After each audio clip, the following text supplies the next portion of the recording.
Hi, I'm John. I've made a series breaking down the Knicks roster position by position. We'll get into each of these players, talk about their background, how they fit on the team, and what their individual goals will be like for this season. Anyways, let's get into the video. Hey, welcome to the Knicks shooting guard breakdown. We're going to be starting off today with Quentin Grimes. Last season he played 46 games, averaged 17 minutes in those games with 6 points and 1 assist. The shooting efficiency was a little bit better than the playmaking. Playmaking not so great, only a 1.67 assist to turnover ratio.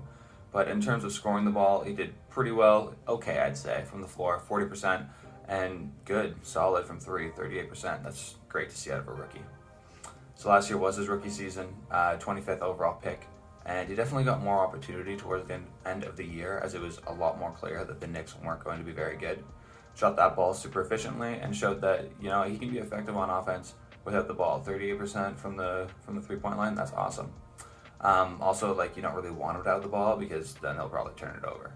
That assist to turnover ratio isn't great. So the playmaking, not there, but he's young. Maybe he'll figure that out one day. And not everyone has to be a playmaker. Anyways, he's 22, 210 pounds, and 6 feet and 4 inches. That's great to see because the previous 3 guards we talked about in the last video are all 6'1 and 6'2. So I call Quentin a 3 and maybe D guy because the 3 is there. The D might be there. He's got a solid frame already at 22. So, he could turn into one of these really solid 3 and D guys that are so valuable in this league. Either way, he's being super hyped up by Knicks fans right now. They really like him, and I think that's just because he can patch up the defense in that backcourt. Anyways, he's a good fit for the team. He shoots those threes.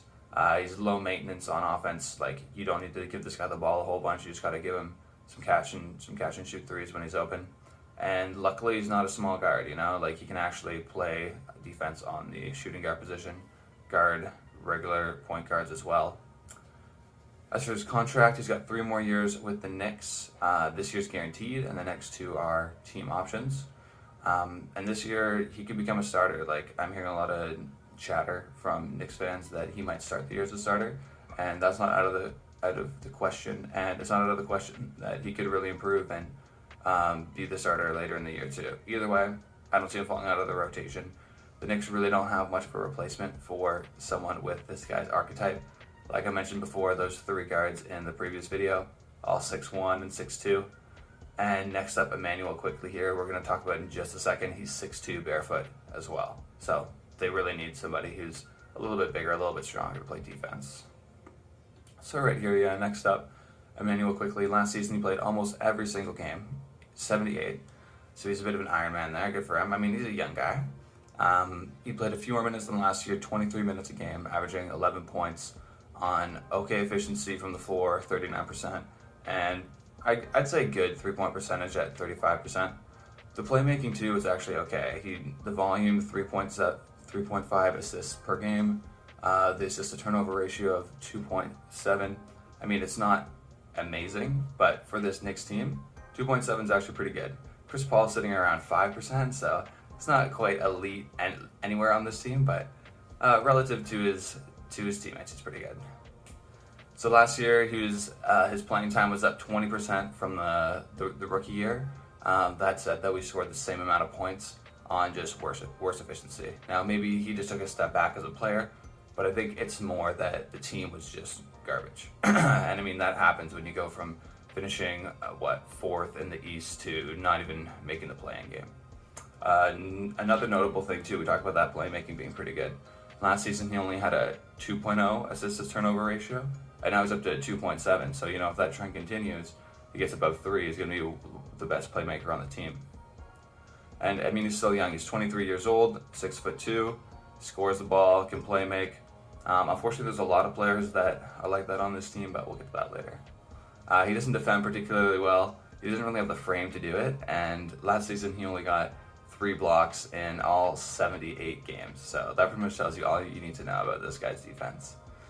So what he's got to focus on, I think, is that offensive efficiency. He shot 39% from 3 in his rookie season, so there's definitely potential there to get his numbers back up. And it's probably just because he got less easy shots last year compared to his rookie season. And if he can shoot the ball more efficiently, that assist to turnover ratio is going to improve too, because the defense is going to have to respect you more.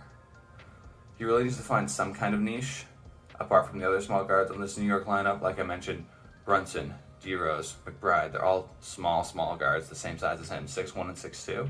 And none of these guys are great playmakers. None of them are elite playmakers. Like D-Rose, it's pretty similar to Quickley in his assist to turnover ratio, but he's probably reached his potential there. Quickley can still improve, and really make that his niche, his reason that, we're going to play this tiny guard over this tiny guard. So anyways, he's in the last 2 years of his rookie deal. He's making $2 million this year, $4 million the year after. These are all team options, but I don't see him not getting picked up by the team, getting cut by the team, because they must have some faith in him. They passed up on Jaden Ivey in the draft with the number 5 pick. So they've got to have some kind of faith in Quickley. Finally, Trevor Keels, the new draft pick from Duke. Last season with Duke, he was getting 30 minutes a game. It's quite a few, scoring 11 points on passable percentages there. And the playmaking was not great, but he was getting 2.7 assists per game. It was good enough to be a one and done at Duke, and he started over half the games. So, you can't complain too much. As for the dude himself, he's 18 years old, 6'5", and 210 pounds. So he's already sort of cut the body of Quentin Grimes at 18, 4 years earlier. So I think there's a lot of potential there on the defensive end at least. But as the 42nd overall pick, you're going to be spending a lot of time in the G League. Luckily, he's not another one of those small guards, 6'1", 6'2", like all the point guards. And he's got that frame to play defense, so he'll fit in better here. But he's still on that two-way contract, which we don't know the details of yet. They just haven't been released. And so I don't really see him playing much NBA time this year, unless there's some kind of extreme circumstances, injuries, or maybe he's just really, really good. If he is really good, he fits in super well on this team. Because he's another one of these 6'5", 210-pound guards like Quentin Grimes that can play defense, or at least has the body to play defense. And, maybe his scoring efficiency improves. So all in all, big picture here. The Knicks have a few different options at shooting guard. Neither of them are refined starter-level players, though. Grimes is the 3 and maybe D guy, Quickley the scorer and the playmaker. I think it'll be easier for Grimes to fit in because of the other small guards already at the point guard spot. We've talked about them already, the 6'1", the 4, 6'1", and 6'2" guards on this team. And there's a ton of hype around Grimes starting. Now, I'm not sure if that's just because of how good Grimes is, or if that's just because, he's the only guy that was getting played last year at the position that was actually not a mismatch. And you know what? It could just be a fit thing, but maybe they'll run a wing at shooting guard instead. We'll see who's actually starting to start the season and how things go throughout. Anyways, hope you enjoyed this shooting guard breakdown. Next video, we'll be talking about the small forwards. We got RJ Barrett, Cam Reddish, and Evan Fournier coming up. So I'll see you there tomorrow. Peace.